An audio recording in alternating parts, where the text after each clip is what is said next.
Hello and welcome to Big Picture Monday. My name is Cali Black, here with all the context you need to totally rock this week's Come Follow Me readings. This week we are studying Doctrine and Covenants sections 106 through 108. And time is picking up fast here because these three revelations cover more than a year.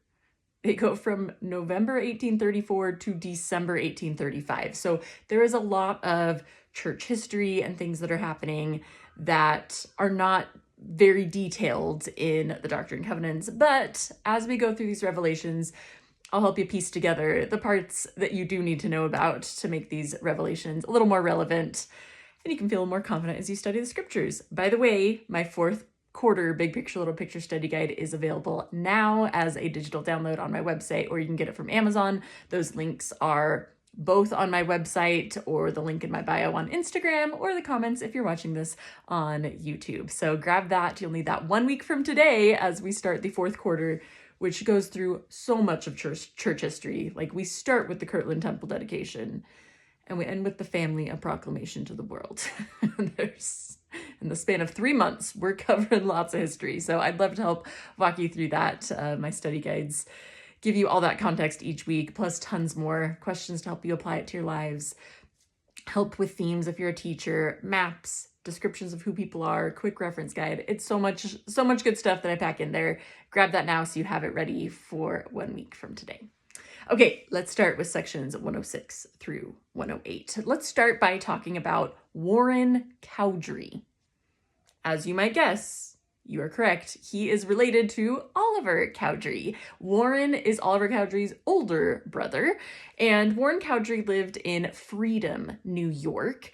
He saw his younger brother, Oliver Cowdery, go through this whole restoration of this church and then moved to Ohio, and was generally supportive of it, but he himself did not join until early 1834, when Joseph Smith and Parley P. Pratt had gone on a little mission trip to get donations for Zion's Camp. They were prepping for Zion's Camp. The revelation had come to get everyone ready. And as Joseph and Parley P. Pratt were in the area, Warren Cowdery was finally converted and he was baptized. So Joseph and Parley left, right? They're back in Kirtland. Zion's Camp happens that summer of 1834.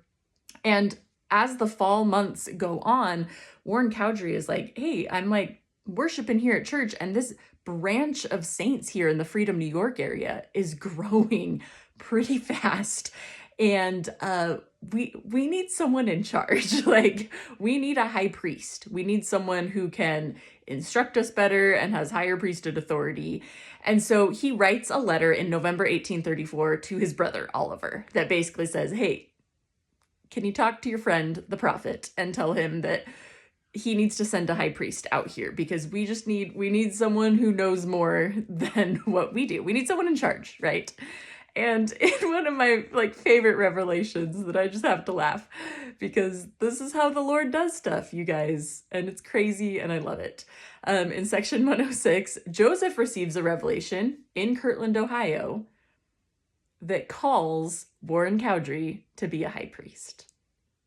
Of course, that's how it works. So, surprise, Warren, you did get a high priest, and it's you. So, figure it out.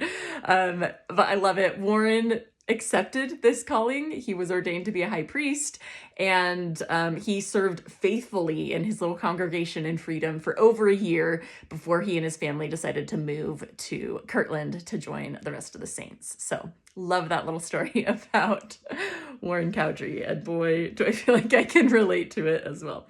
Okay, next, let's talk about the 12 apostles. Okay, we have not had apostles yet. The Lord has been restoring his church step by step, especially with all this priesthood organization and offices.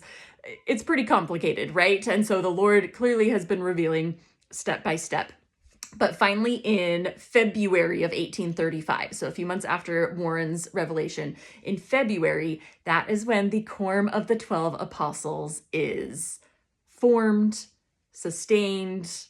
So exciting. And then a few weeks later, the Quorum of the 70 is formed as well and established. So now we have 12 apostles, we have the 70. And then in a few weeks later, as the, like, look at my notes here, as the Quorum of the 12 Apostles is getting ready to travel, because it was very clear from the beginning that the Quorum of the 12 Apostles would be different than like a high council or something else, because their mission was to travel, literally the whole world. That is their jurisdiction, is to go everywhere. But before they went out to travel, Joseph received a revelation that gives a lot more detail about how priesthood quorums should function. It talks specifically about how the Quorum of the 12 should function, but there's also a lot of references just to other priesthood quorums in general, and how they should be set up, how to know who presides at a specific meeting, what that means to preside, purposes of the priesthood as well. Just, it's a big priesthood section. It's fantastic, section 107. But the interesting thing is that when Joseph received this revelation, it was actually just verses 1 through 59. And then he added on a revelation he had received 4 years prior in 1831 that was also about the priesthood. So verses 60 to 100 were actually received 4 years prior, which is interesting. But they are now put together in one revelation called section 107. Now, as the 12 apostles went out to preach the word, they all carried copies of this revelation, Doctrine and Covenants section 107, with them. And that really guided them and gave them principles for doing whatever they're doing as they're out on their missions, and making sure that priesthood quorums are functioning appropriately wherever they're at. So here we go, the start of the Quorum of the 12 Apostles. So exciting, and the 70 as well. The last one to talk about, let's talk about Lyman Sherman. Lyman Sherman had been baptized about 4 years prior to this, and then he had moved with his family to the Kirtland area in 1833.